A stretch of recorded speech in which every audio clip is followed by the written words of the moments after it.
Hey guys, it's Patrick here with another tennis coaching video, and in this lesson I want to talk about how we produce slice on the ball. And if you're not familiar with what we mean by slice, we mean it's actually the opposite of topspin, where we get this backspin, this underspin on the ball. Now we could hit a slice with either our forehand or our backhand, but in this video we're going to talk about it on the backhand side, because I like to say if you have the opportunity to hit your forehand, with most players viewing their forehand as their strength, we want to drive it as often as we can. But on the backhand side, the slice can be a really effective shot. So let's get into it. Starting as always with the grip. So we want this continental grip, this chopper grip, where my hand is straight down on top of the racket. So if my racket is viewed from this ready position here, I'm looking at the edge of my racket. I can't see any strings. Then getting into my turn, I want you to feel like you pull the racket up and over your non-dominant shoulder. So for me, my left shoulder in this position. We're going to want our racket to start high, because the slice is going to be produced by a high to low swing path. So I've got my racket over my non-dominant shoulder, and you can see in this position, my strings are ever so slightly open, so they're twisted slightly towards the sky. And I've got this angle, this 90-degree angle in my wrist, which is going to allow me to create force and leverage coming down into contact with the ball. So from the racket high, I come down to the contact around level with my waist here. And initially, as I come down to the ball, I'm going to keep my non-dominant hand on the racket, which is going to help me to unwind with my big muscles. I'm going to start with the uncoiling of my body coming into contact here. And from the contact onwards, I'm going to continue with that racket going down past the ball and across to the other side. Just going back to the contact a second, most players I see, the mistake they make on the slice is they have a racket face that is too open. Now that's sometimes because they haven't changed their grip, having previously played a forehand, so they play it with too much of an Eastern grip or a semi-Western forehand grip, which results in a racket face that's too open. Or maybe they are too active with their wrist as they try and hit the ball here, and they twist the strings into this open position. We're actually wanting our racket face to be pretty much perpendicular to the net, or if it is open, it's just ever so slightly, so maybe sort of 10 degrees open here.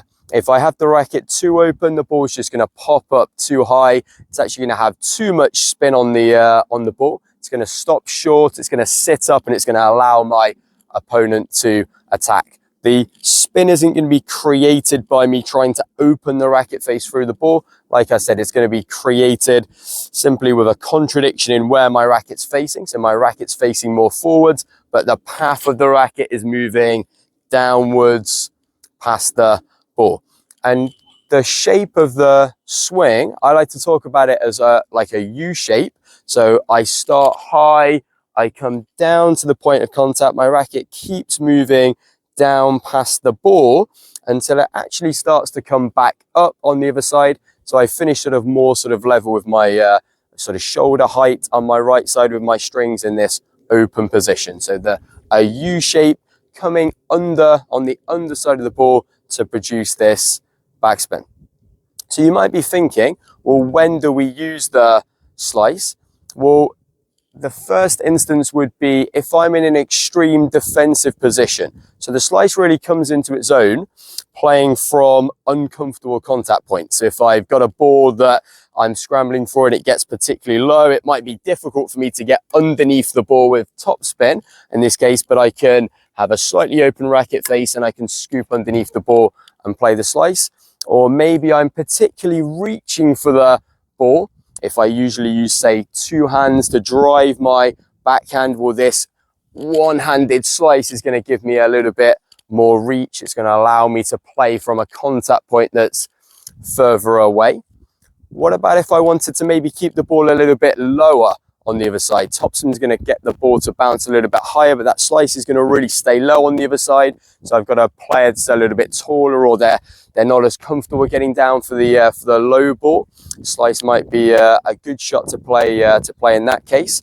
Also, if I want to keep the ball a little bit shorter, so if I imagine playing a drop shot, if I play that ball with topspin, it's actually going to bounce forwards towards my opponent. But if we think sort of Carlos Alcaraz, he's got his opponent sort of pushed back deep in the court. He's opened up this space at the front. Well, if I play with slice, that ball's going to stop shorter to the net and my opponent isn't going to be able to chase that ball down to get it. And finally, the slice would be a great time to really sort of change sort of the rhythm of the point. Maybe I've hit sort of 3 or 4 drives in a row. My opponent's comfortable getting that ball back, and I suddenly throw in the slice, which, like we've already said, is going to stay a little bit lower, stay a little bit shorter.